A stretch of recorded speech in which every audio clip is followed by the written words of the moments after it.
Bonjour à tous, c'est toujours le frère Zouloula dans les mystères, dans les révélations cachées de la parole de Loba. Je rends grâce à Dieu, le créateur du ciel et de la terre, de ce qui est grand, glorieux et redoutable. Je remercie ce Dieu parce qu'il est mort, parce qu'il est fidèle, parce qu'il est tout puissant et de ce qui vit inexplicablement hors de toute réalité. Donc aujourd'hui, par sa permission, par sa grâce, par sa toute divine puissance, on va entrer dans les mystères des révélations. On va parler d'un enseignement puissant qui va ouvrir et enlever les écailles à plusieurs personnes dans le monde. On va parler d'un grand mensonge que tous ceux qui sont autoproclamés pasteurs, révérends, bishop, maréchal, apôtre, prophète, diacre ou inspirés, et certains hommes qui se disent archéologues ou biblistes viennent vous annoncer des hérésies par rapport à l'arche de Noah. L'arche de Noah. Bon, vous savez qu'il est dit dans Proverbe 19:2 que le manque de science n'est bon pour personne. Ça veut dire quoi? Ceux qui n'ont pas de connaissance, ceux qui n'ont pas de sagesse, ceux qui n'ont pas de révélation, n'est pas bien pour eux, c'est-à-dire qu'ils périssent. Parce que l'humanité tout entière est plongée dans le mensonge, dans la confusion totale. Comme j'ai dit dans les deux précédentes vidéos, dont vous avez dû voir sur l'Afrique ancestrale, j'ai dit on allait passer à l'étape 2, la phase 2. Et là, c'est toujours la phase 2. Bon, ce que j'aimerais vous dire aujourd'hui à tous ceux qui me regardaient un peu partout dans le monde entier, non seulement vous vivez dans les fausses dates, 2014 c'est une fausse date, et c'est-à-dire tout ce qu'on vous a présenté comme un modèle absolu, comme une vérité absolue est un mensonge concernant même l'univers tout entier. Vous voyez les cartes qu'on vous montre qui concernent par rapport à l'univers, on dessine l'univers, ils mettent les planètes, Jupiter, soi-disant pour eux la plus grosse planète c'est Jupiter. Et Jupiter, vous ne devez pas ignorer que Jupiter est connu sur le nom d'un dieu suprême chez les Romains. Et dans la Grèce antique c'était Zeus. Vous voyez. Donc, la carte même de l'univers est complètement faux. Je dis bien, est complètement faux. Parce que dans Jean 3:11, nous disons ce que nous savons et l'on rend témoignage de ce qu'on a vu. De ce qu'on a vu. Quand vous sortez du monde et que vous allez dans l'espace, cette image que soi-disant les scientifiques vous montrent, c'est complètement faux. Et je vais aussi éclairer ceci. Vous voyez les cartes. Vous voyez, deux fois on représente l'Afrique ainsi. C'est comme ça qu'on représente l'Afrique. Vous voyez l'Afrique. Vous pouvez voir les cartes du monde. Vous voyez la carte du monde, comment on représente l'Afrique, on représente l'Europe, on représente l'Amérique, ainsi de suite. Et je vous dis que cette carte-là est complètement fausse. La carte, elle est fausse. On représente l'Afrique comme ça, on le dessine comme ça. Tout le monde dessine l'Afrique ainsi. Bon, mais ce dessin-là, c'est eux, les navigateurs, qui ont dessiné ça ainsi. Les cartes du monde sont complètement fausses. Et je vais vous dire une vérité, une révélation, c'est quoi? C'est que l'Afrique, le continent africain est le plus grand, continent, Mais dans les cartes, ils essaient de dessiner d'autres, je crois d'autres continents peut-être plus grands que l'Afrique. Ça c'est complètement faux et l'Afrique est au centre, qu'on ne vous trompe pas. L'Afrique est au centre et c'est la plus grande terre, le plus grand continent. Qu'on ne vous mente pas. Dans toutes les cartes qu'on vous dessine là, elles sont complètement fausses. On dessine la carte de la France, comment elle est un peu grande et peut-être elle est toute petite. Bref, ceci pour vous dire que ce que vous voyez, ce qu'on vous montre en fait, ce qu'on vous a auto-persuadé d'être la vérité est un grand mensonge. On va aussi parler de l'un des plus grands mensonges de l'histoire biblique et l'histoire religieuse, ce qui concerne l'arche de Noé. On a toujours tendance à vous dire qu'après le déluge, l'arche de Noé s'est arrêtée sur le mont Ararat. Et le mont Ararat, selon eux, qui se trouve en Turquie, c'est-à-dire dans un continent européen. Or, on va vous démontrer avec l'esprit du Père, c'est-à-dire le Mundi Maloba, qu'à cette époque, durant le déluge, les autres continents n'existaient pas encore. Il n'y avait qu'un seul bloc. Même certains scientifiques, en tout cas, qui n'ont pas caché cette vérité, ont essayé de dévoiler ça. À l'Afrique antique, c'est-à-dire au temps reculé, dans les temps jadis, la Terre ne formait qu'un seul bloc. Un seul bloc. Les autres continents ne pouvaient pas exister. C'était un seul bloc. Et bon. Et aujourd'hui, on va vous dévoiler l'origine même de toute chose. C'est-à-dire par rapport au grand mensonge de l'histoire. Par rapport, j'ai déjà fait les vidéos sur les autres planètes. Est-ce que les autres planètes existent-elles réellement? Comme c'est scientifique. Et plein de gens qui n'ont pas de substance spirituelle acceptent tout ce que ces faux scientifiques viennent vous parler, ce que ces physiciens viennent vous raconter, ce sont des hérésies, ce sont des mensonges. Mais on va vous dévoiler la vérité aujourd'hui. Jean 3,11, nous disons ce que nous savons et l'on rend témoignage de ce qu'on a vu. Eux, quand ils viennent vous parler, ils donnent juste des suppositions. On suppose que l'univers a eu la naissance il y a de cela 15 milliards d'années. N'importe quoi. Bon, premièrement, vous ne devez pas ignorer qu'il existe plusieurs récits du déluge. Plusieurs récits du déluge. Dans chaque civilisation, c'est-à-dire selon le monde, le déluge le plus ancien se trouve dans les récits de la Mésopotamie antique. Hein. C'était par rapport au récit de Gilgamesh. Bon, il y a aussi un récit chinois, il y a le récit plutôt par rapport à la mythologie grecque, ainsi de suite. Donc chaque peuple, chaque civilisation a eu un récit concernant le déluge et l'arche de Noah. Mais il y avait en tout, les gens découvrent en fait, selon le monde où vous vivez actuellement, la date où vous vous trouvez, c'est-à-dire la période où vous vous trouvez aujourd'hui, il y a déjà 13 récits concernant le déluge. Vous voyez. On va donc examiner cela, mais je tiens à vous dire que le déluge, le mythe du déluge a réellement existé. Le déluge a réellement existé à les temps reculés. Mais pas comme on vous le décrit par rapport au mont Ararat, ainsi de suite, qu'il y a 8 personnes qui ont été sauvées. Ça, c'est complètement faux. Pour ça, je vais prendre le récit biblique pour vous montrer en fait que c'était l'histoire des Noirs qu'on a toujours pris.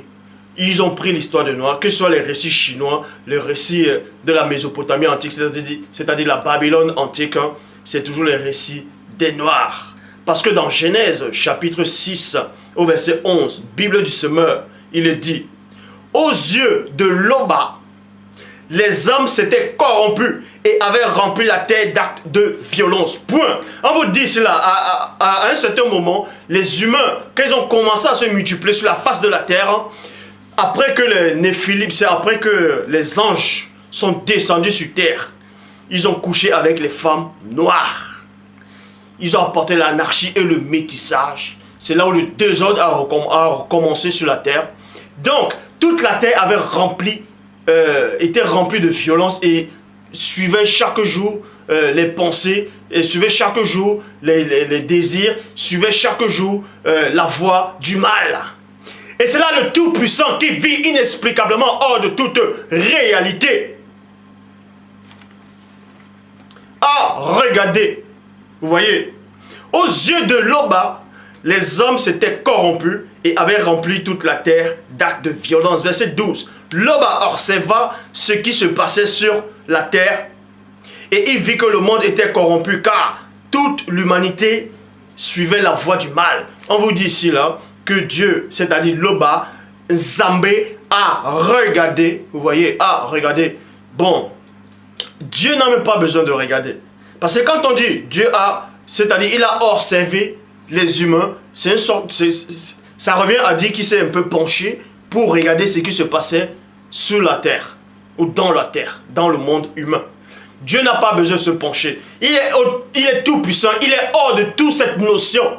Mais on emploie les mots humains pour que vous puissiez un seul instant comprendre la divinité, la divine puissance du Père.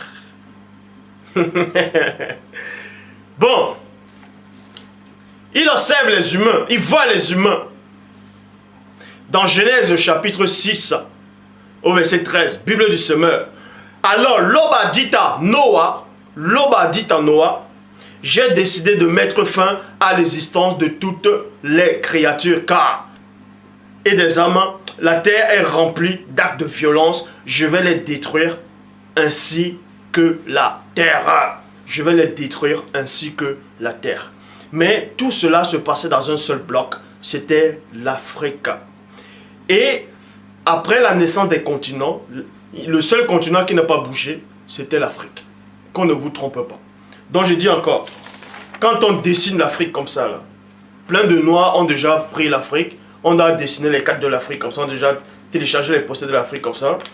Ils ont dessiné, mais quand vous sortez du monde de la sphère, de cette sphère de la Terre, quand vous allez dans l'espace, vous voyez que ce dessin-là, ce n'est pas ça. Je dis bien, ce dessin-là, ça n'a rien à voir avec les dessins qu'on montre actuellement. Ces dessins n'ont rien à voir, c'est du mensonge. L'Afrique est plus grand, et je dis bien, est le plus grand continent de tous les temps. Est le plus grand. Qu'on ne vous mente pas, ils vont vous mentir, ils vont dire ah, l'Australie, ils vont donner d'autres continents. Ça, c'est le mensonge. C'est eux qui ont dessiné ça. Et c'est ces Néphilim, c'est ces gens qui ont écrit l'histoire. C'est eux qui ont écrit l'histoire. Ils ont modifié ce qu'ils ont voulu. Ils dessinent les cartes en fonction de ce qui les arrange. Ils prennent l'histoire de Noah, ils chamboulent tout. Je dis bien, ils chamboulent tout. Dans la façon dont on représente la Terre, la façon dont on représente l'univers, les constellations, c'est complètement faux. Je dis bien, c'est complètement faux. Et je dis encore, aucun homme n'est allé dans la Lune. Personne n'est entré sur la Lune. Et ça, je peux même encore le démontrer. Bref, aujourd'hui, on n'est pas là pour parler de la Lune. On est là juste pour démontrer qu'il y a un récit biblique très important qui a été troqué. Et c'est un mensonge terrible. Bon, et Satan le sait. Les anges déchus le savent. Ils le savent. C'est pour ça qu'ils font tout pour inspirer les gens, c'est-à-dire les scénaristes, hein, les réalisateurs qui sont à Hollywood, pour essayer de contrecarrer ce que je suis en train d'enseigner. Parce qu'ils savent que c'est la vérité. Pourquoi? Parce qu'il y a un film qui est sorti récemment aux États-Unis et qui va bientôt, sûrement déjà peut-être sortir, qui va sortir aussi en Europe et qui partira aussi en Afrique. C'est l'histoire de Noah, c'est-à-dire Noé. Et c'est un blanc qui représente Noé. C'est un blanc, un acteur hollywoodien qui est Noé dedans. Et sa femme, elle est blanche dans ce film. Ses enfants et ses 3 belles filles sont tous des blancs. Et dans ce soi-disant ce film, ils essaient, ce Noé-là, c'est-à-dire il pense, c'est-à-dire il a des visions où il voyait soi-disant Ève qui est en train de cueillir la pomme. La pomme, il y avait un serpent à côté. Et ça, ce sont des hérésies. En fait, ce sont les esprits occultes qui inspirent ces gens pour essayer de contrecarrer ce que je dis. Parce que quand ils vont faire des films qui vont sortir à Hollywood, ça va impacter le monde, ça va se propager.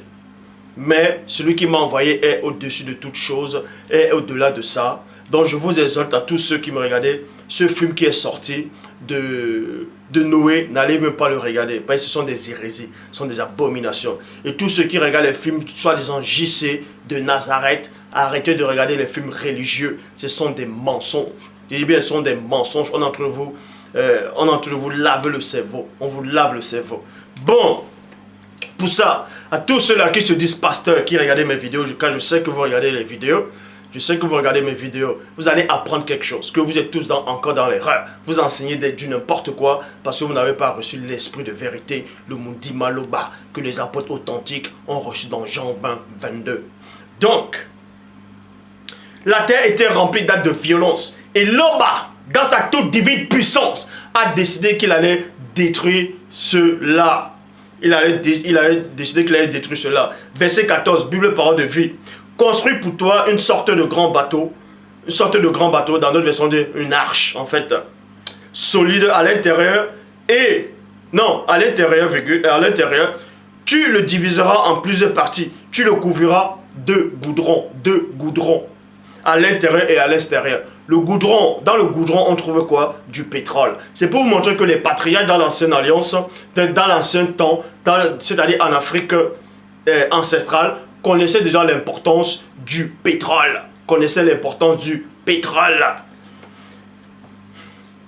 Genèse chapitre 7 au verset 7. Bible seconde 21. Noah entrant dans l'arche avec ses fils, sa femme et les femmes de ses fils pour échapper à l'eau du déluge. Verset 11. Bible parole de vie. L'année où Noah a 600 ans. Donc, quand il a eu 600 ans, le deuxième mois du 7e du mois, toutes les sources de l'océan immense, immense, Vous allez comprendre une révélation tout à l'heure. De l'océan, et non des océans, mais de l'océan. Pourquoi? Immense, situé sous la terre, jaillit et les fenêtres du ciel s'ouvrirent toutes grandes. Verset 23. Bible du rabbinat français Adolphe Camp. L'Oba effaça toutes les créatures qui étaient sur la face de la terre. Depuis l'homme jusqu'à la brute. C'est qui la brute? Depuis l'homme jusqu'à la brute, jusqu'au reptile, jusqu'à l'oiseau du ciel, et il fut effacé de la terre, et il ne resta que Noah et ce qui était avec lui dans l'arche. Et ça, je le dis ici, là, devant vous, vous avez qu'à dire ce que vous voulez. Ce récit-là est complètement faux. Je dis bien, est complètement faux. Est complètement faux. Parce qu'il y a plusieurs récits du déluge. En tout cas, selon le monde actuel, le récit le plus ancien, c'était le récit de Gilgamesh. Bon, on vous dit ici là qu'il n'y avait que 8 personnes qui étaient sauvées. Oh, vous ne devez pas ignorer que Noah avait des frères, il avait des sœurs. Est-ce que vous comprenez? Mais ses frères ils étaient tellement mauvais aussi qu'ils ont aussi péri pendant le déluge. Or, quand vous lisez Livre des secrets d'Enoch, je dis bien Livre des secrets d'Enoch dans la version courte, parce qu'il y a la version longue et il y a la version courte.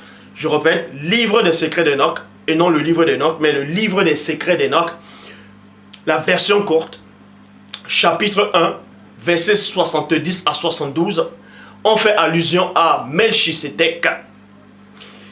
On vous dit ceci, il y avait une femme qui, c'est-à-dire elle était enceinte, elle est morte, mais le bébé est sorti tout seul. Le bébé là c'était Melchisédek. Et la femme là était mariée avec le frère de Noah.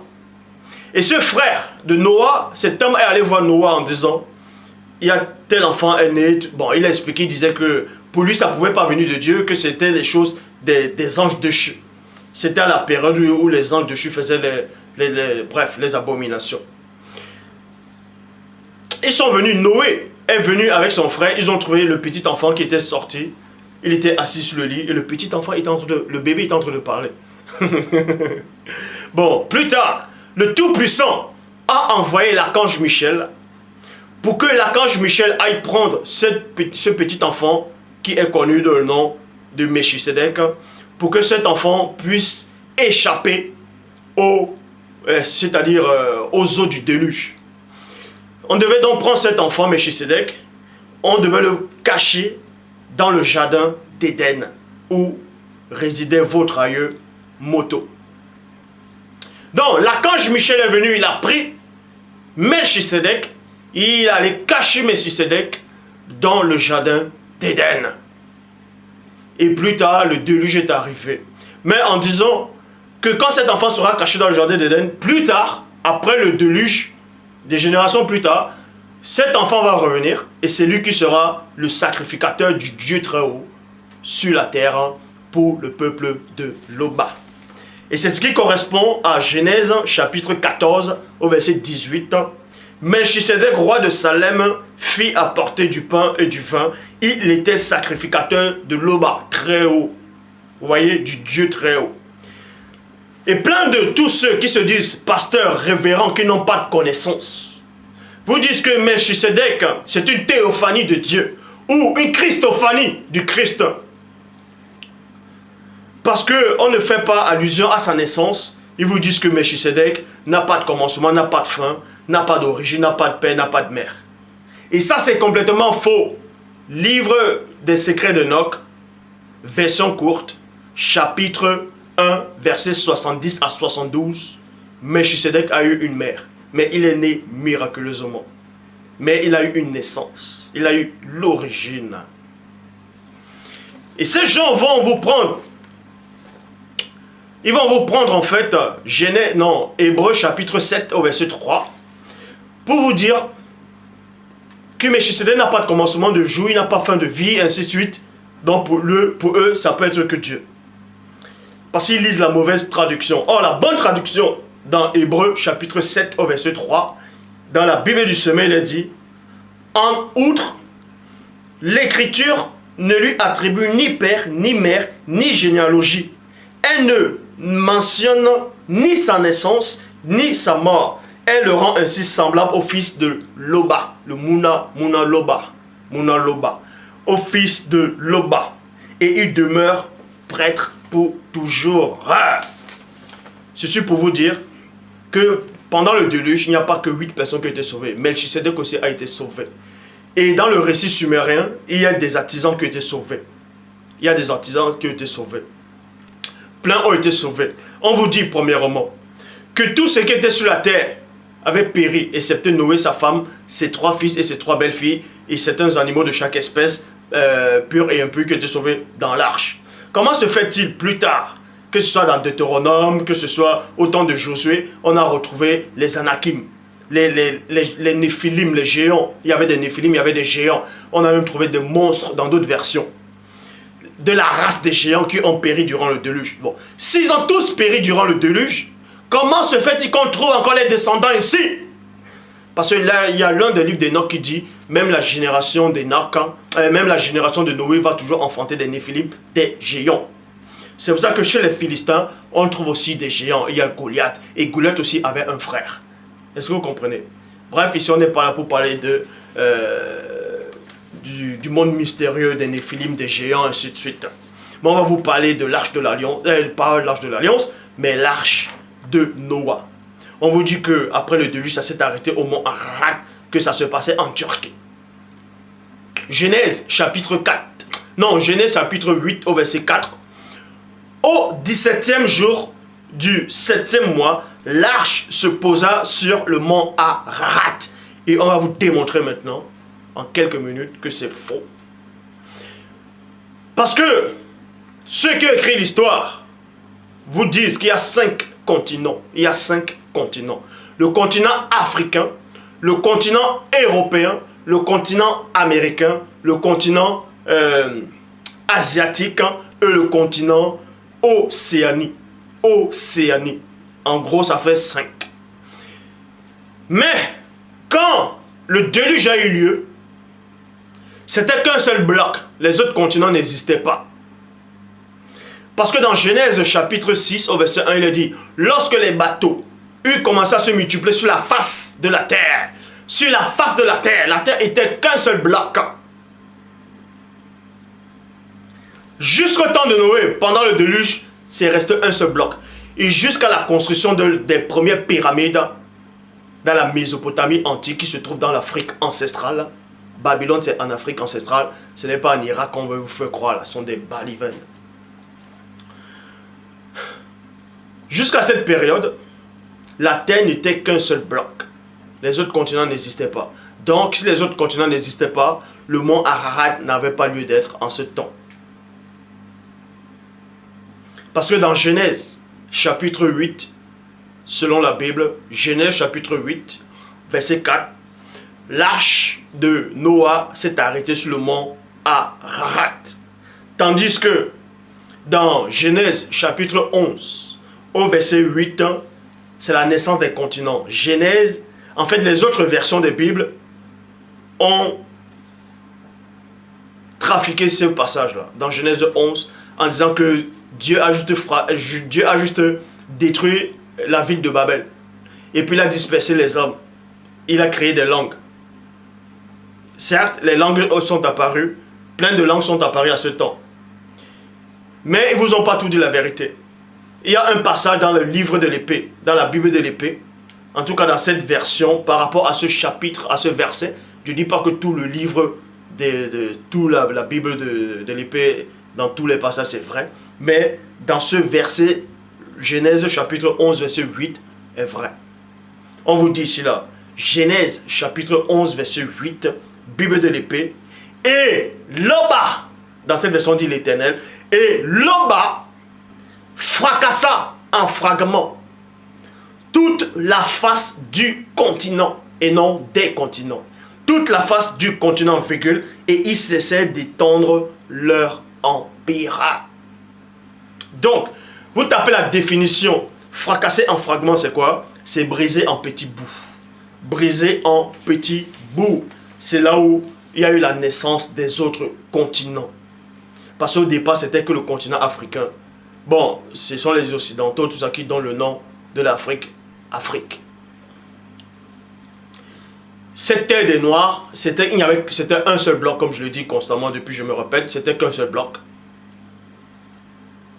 Et dans Genèse 11, verset 8, dans la Bible de l'épée, le Tout-Puissant a fracassé en petits fragments la face du continent. Bah! C'est là où il y a la naissance des autres continents. Le seul continent qui n'a pas bougé, c'était le continent où les Noirs sont actuellement, dans l'Afrique. Et les autres continents ont bougé, ont commencé à s'éloigner. C'est là où maintenant il y a la mer. Avant c'était un seul bloc. Tout c'était la mer en fait. Et il y avait un seul bloc. La terre, c'était les humains, c'était les Noirs. Mais quand on a fracassé ça en petits fragments, ça a commencé à se propager, ça s'est éloigné. C'est pour ça qu'on vous dit maintenant le continent asiatique est né, le continent américain est né, le continent européen est né, le continent Océanie est né, ainsi de suite. Comment se fait-il que pendant la construction de l'arche, c'était un seul bloc, un seul continent, et après le déluge, c'est resté un seul continent, l'arche s'arrête quelque part, on vous dit que c'est sur le mont Ararat. Alors qu'à ce temps, le mont Ararat ne pouvait pas exister, puisque c'était un seul bloc. C'est apparu plus tard, quand on a fracassé la face du continent. Ceci pour vous montrer que l'histoire a été troquée. Ils prennent l'histoire des Noirs pour trafiquer cela, pour mettre ça à leur avantage. Mais celui qui m'a envoyé est au-delà de toute chose. Il existe hors de toute réalité. C'est pour vous montrer que ceux qui se disent physiciens ou scientifiques n'ont aucune notion, aucune substance spirituelle, n'ont même pas de connaissances. Ils vont faire des grandes études pour essayer de parler des barlivins, des choses qui n'ont pas de sens. Ils vous parlent des multivers. Il vous parle des trous noirs, il vous parle de la théorie des cordes, il vous parle des bin bang, les bin crash, ils utilisent des grandes phrases et vous êtes stupéfait. Ah, quelle connaissance! Quelle connaissance ils ont! Ils vous disent, ces scientifiques, que l'univers est estimé, il y a de cela 15 milliards d'années, qu'avant il n'y avait rien, inimaginable pour l'esprit humain, qu'en quelques fractions de secondes, il y a eu un bruit, une explosion gigantesque, le Big Bang. Et maintenant, d'autres soi-disant scientifiques, physiciens, commencent déjà un tout petit peu à comprendre que ils disent que l'explosion, ce Big Bang, n'était pas le premier Big Bang. Qu'avant ça, il y a eu d'autres Big Bang dans d'autres multivers. Et que votre univers actuel n'est pas le seul univers. Ça c'est logique, puisque même la même parole le dit. Les vrais serviteurs de Dieu le savaient déjà. Le savaient déjà. Il y a un patriarche qui le disait déjà. Voici les cieux et des cieux ne peuvent contenir le Tout-Puissant. Parce que cet homme-là, ce prophète-là, avait la connaissance qu'il existait déjà des multivers. Et ce scientifique maintenant vient vous parler des multivers, des trous noirs, et vous dites, oh, ils ont la connaissance. N'importe quoi. Ils ont quelle connaissance? S'ils ont la connaissance, qu'ils disent alors ce qu'il y a, ce qu'il y avait avant le Big Bang, avant l'origine de tout. Pour eux, ça reste que l'obscurité et un vide sidéral tout noir. Mais pourquoi ils ne sortent pas de là? Et c'est là que vous voyez la grandeur du Tout-Puissant. Parce que peu importe les films hollywoodiens, peu importe les bandes dessinées que vous avez dû voir, en parlant même des bandes dessinées, tous ceux-là qui ont dû voir les bandes dessinées japonais, les mangas, parce que manga, ça veut dire bande dessinée. Chez les japonais, manga veut dire bande dessinée. Tous ceux qui ont dû voir les dessins animés des japonais, les chinois, ainsi de suite, dont on les a... Bon, il y a un dessin animé que plein de gens ont dû voir, les chevaliers du zodiaque. Les chevaliers du zodiaque, les 12 chevaliers du zodiaque, c'était les chevaliers d'or, ainsi de suite. Hein. Bon, et parmi ces chevaliers du zodiaque, dans les chevaliers du zodiaque, il y a d'autres chevaliers en fait, hein, qui étaient les chevaliers d'Athéna, selon le dessin animé japonais, pour vous montrer que toute la culture du monde entier repose sur du mensonge. Ils ont fait que pour l'histoire des Noirs. Donc, dans les chevaliers du zodiaque, ceux qui ont dû voir les chevaliers du zodiaque, Seiya, Iki, ainsi de suite, hein, il y a un connu sous le nom d'Andromède. Andromède, celui qui a une chaîne et qui lançait souvent une chaîne nébulaire. soit la tempête nébulière. Quand il tourne sa chaîne, on montre, c'est-à-dire le tourbillon, la tempête nébulaire. On montre une femme derrière qui avait des chaînes et c'était elle qui représentait Andromède. Et dans la mythologie grecque, Andromède, c'était une, on va dire une princesse, qu'un héros, on va dire un demi-dieu, un néphilim, est venu délivrer. Vous voyez, est venu délivrer. Et c'était Persée qui est venu délivrer Andromède.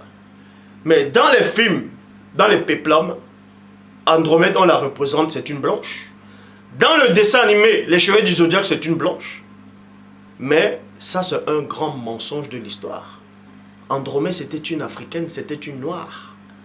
Regardez bien l'histoire et vous allez voir. Vous allez voir qu'ils ont fait que prendre l'histoire des noirs pour essayer de tromper les gens. Donc, l'âge de Noé ne s'est pas arrêté sur le mont Ararat.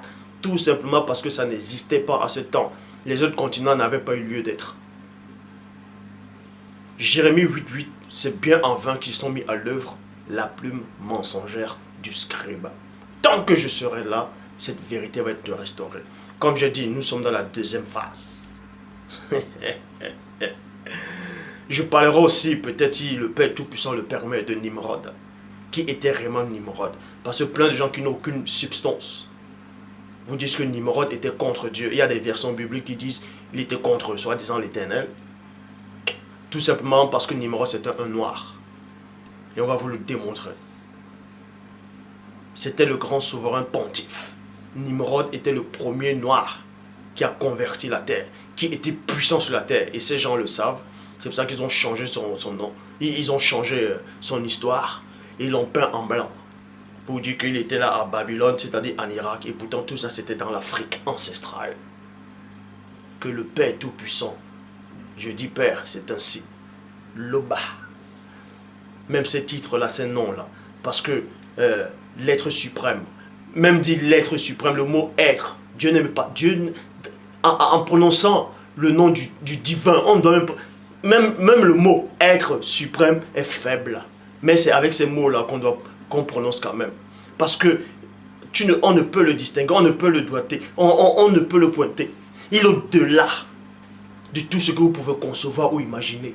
C'est pour ça qu'il existe. Il est même hors de l'existence. Parce qu'il crée l'existence. Qu'il soit glorifié.